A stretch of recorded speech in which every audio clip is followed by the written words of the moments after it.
Good morning, children. Welcome all of you in English class. Children, today I'll teach you chapter 12, The Visit. Now I will start from Bobby had not seen his mother since the day he was sentenced. Bobby ने अपनी माँ को बहुत दिनों से नहीं देखा जब से वो जेल में आया है. The prison was too far for the elderly women to travel. और जेल जो है उसकी माँ के घर से बहुत दूर है और उनके लिए यात्रा करना बहुत कठिन है. And he did not want her to remember him. और वो उनको याद नहीं करना चाहता है. वो नहीं चाहता उसकी माँ उसके बारे में सब कुछ जाने, देखी हो, दुखी हो. He was wearing N orange jump suit talking through a thick glass window. और वो जो कि एक ऑरेंज कलर का जंप सूट जेल में पहना हुआ था और उसकी माँ आती थी और मोटे से ग्लास के विंडो से उससे बात करती थी. Many of the old timers said visit make doing time harder specially on the family. जैसा कि एक्सपीरियंस लोग कहते हैं कि अपनी कठिन समय में अपने परिवार वालों से मिलना बहुत मुश्किल होता है. फिर उनको मतलब जिससे मिलके उनको दुख होता है.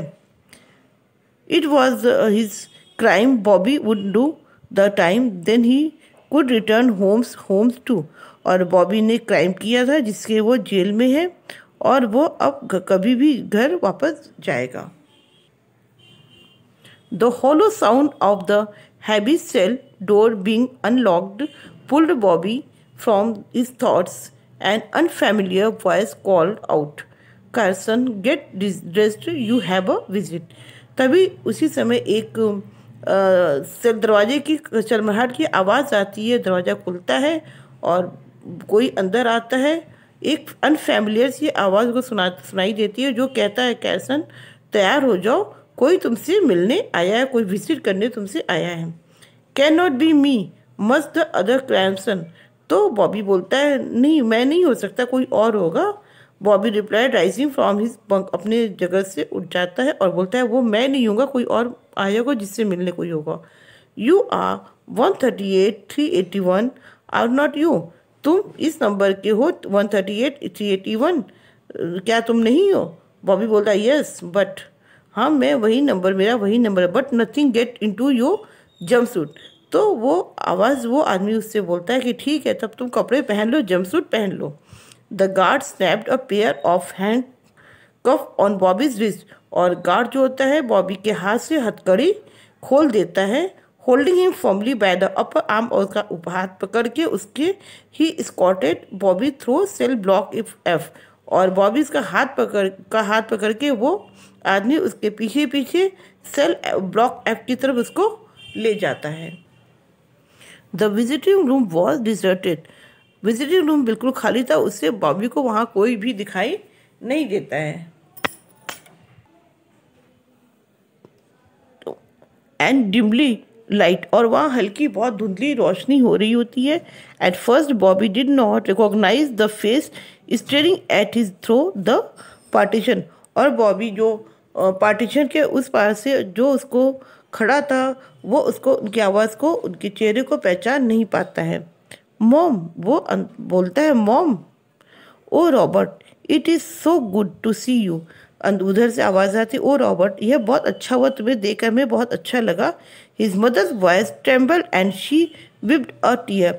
उधर से उसकी माँ की आवाज़ आई काँपती हुई और वो अपने आंसू पोंछ रही थी. I have missed you. मैंने तुम्हें बहुत मिस किया. I have missed you too. But what my god what are you doing here. तो बॉबी ने कहा मैंने भी आपको बहुत मिस किया, लेकिन आप यहाँ पे, भगवान आप यहाँ क्यों आई हैं? The old woman smiled. वो बूढ़ी औरत स्माइल की, मुस्कुराई. It was a smile that reminded Bobby of youth. यह स्माइल लेकर बॉबी को अपने यूथ एज की याद आ गई. I have come to take you home Roberts. It was the same smile that always said he was forgiven. और उस लेडी ने कहा कि मैं तुमको लेने आई हूँ. और यह वही स्माइल थी जब वो पहले अपनी माँ के चेहरों पे देखता था. No matter what mischief he had gotten into. वो कोई भी गलती करता था उसकी माँ उसको क्षमा कर देती थी. What are you talking about. तो बॉबी ने पूछा आप क्या कह रही हैं, आप मुझे क्यों लेने आई, यहाँ से कब लेने आई हैं? His mother smile broadened and her eyes twinkle, उसकी माँ की स्माइल और बड़ी हो गई और अच्छे से मुस्कुराने लगी। एंड उनकी आंखें चमक रही थी। Her face glowed in the darkened room, और उनका चेहरा भी उस अंधेरे रूम में चमक रहा था। Despite her tears, Bobby could not recall the last time she looked so happy, so at peace. Bobby को समझ में नहीं उसके पहले कि जब उन्होंने उसको बुलाया था, और उनको ये याद नहीं आ रहा था, वो बहुत खुश थी, वहाँ पर बिल्कुल शांति थी। आई कैन नॉट स्टे, मैं यहाँ ज़्यादा देर नहीं रुक सकता हूँ रॉबर्ट। उसकी माँ ने कहा, मैं यहाँ ज़्यादा देर नहीं रुक सकती हूँ। But tomorrow you will be free, लेकिन कल तुम यहाँ से फ्री हो जाओगे। यू विल बी टुगेदर, और वी विल बी, हम लोग साथ में रहेंगे। I have come to take you home with me, और मैं तुमको लेने आऊँगी घर तक, और हम लोग साथ चलेंगे। Home Bobby, I love you honey. She blew her son a kiss, placing her hand to the glass. और उन्होंने कहा, मैं बेटा तुमको बहुत बहुत प्यार करती हूँ, और उन्होंने उसके हाथ पर किस किया, प्यार किया, और उस शीशे से। I love you too mom, तो बॉबी ने कहा, मैं भी आपको बहुत प्यार करता हूँ। बट शी वॉज गॉन, और यह कह करके वो चली गई। She touch the glass where her hand had been, it was warm, तो बॉबी ने उस जगह पर अपना हाथ रखा जहाँ उसकी माँ ने हाथ रखा था, वो बिल्कुल गर्म था।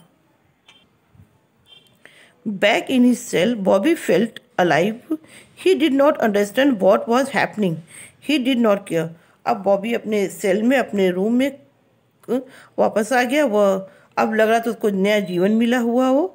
वह नहीं समझ पा रहा था कि क्या होने जा रहा है, क्या होगा इसका। वो इसके बारे में नहीं सोचता था। ही वॉज गोइंग होम, वह घर जा रहा है, कि उसने कभी सोचा भी नहीं था। Sleep shelter over him like a comfortable शोर, और जब वो सोने लगा उसे लगा उसे बहुत गहरी नींद आ गई है और बहुत कंफर्टेबल फील हुआ।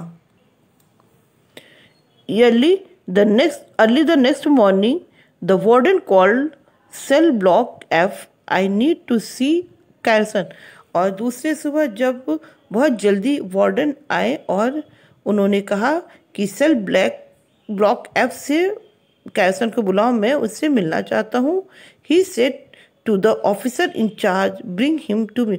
उन्होंने ऑफिसर इंचार्ज से बोला कि उनको बुलाओ और उसको मेरे सामने लाओ।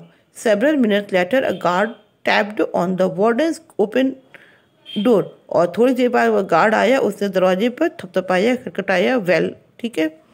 इट इज़ कैरसन सर, उन्होंने उस तो गार्ड ने कहा, it is Carson sir. The guard replied, guard ने उत्तर दिया, ही इज़ डेड सर, वह मर चुका है। आई कॉल द डॉक्टर, मैंने डॉक्टर को बुलाया।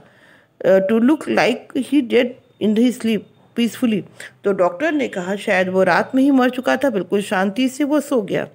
ओ I see, the warden said glancing down at a yellow slip on the paper of the desk, तो वार्डन ने गहरी सांस ली और येलो कलर के पेपर जो कि डेस्क पे पड़ा हुआ था उसकी तरफ दृष्टि डाली, उसकी तरफ ध्यान से देखा। It was A phone message, जिसमें कुछ मैसेज लिखा हुआ था।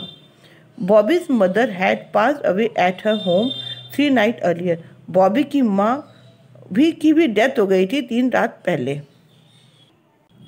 In these lines, it is said that Bobby had not seen his mother for a long time because his house was far from his prison and it was difficult for her to travel to him, and he did not want that she could see him to wear an orange jumpsuit and talking through a thick glass. One day an unfamiliar voice came to him and said that somebody had to come to meet you. Hearing that, Bobby was surprised. The guard opened his handcuffs from his hand and took him to the visiting room. Bobby did not recognize in dim light her. He said, Mom, why had you come? The woman smiled and said that she had come to take him. She missed him a lot. Bobby replied that he also missed her. She kissed him to the glass. Her eyes was filled with tears and she was smiling. She said that he would be freed next day and both would live together, and then she went. Bobby touched the glass. It was warm where she placed her arm. Now Bobby was feeling better. Then he went to his room and slept comfortably. Next morning, the warden came and said to bring Bobby to him.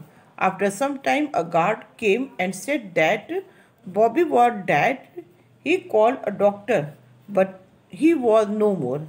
Maybe he died when he was sleeping. And the warden had a yellow paper on which a message was written that Bobby's mother was dead also. And he took a long breath, and that was the last visit of his mother. Now children, I hope you have understood this chapter very well. Thank you. Jai Hind.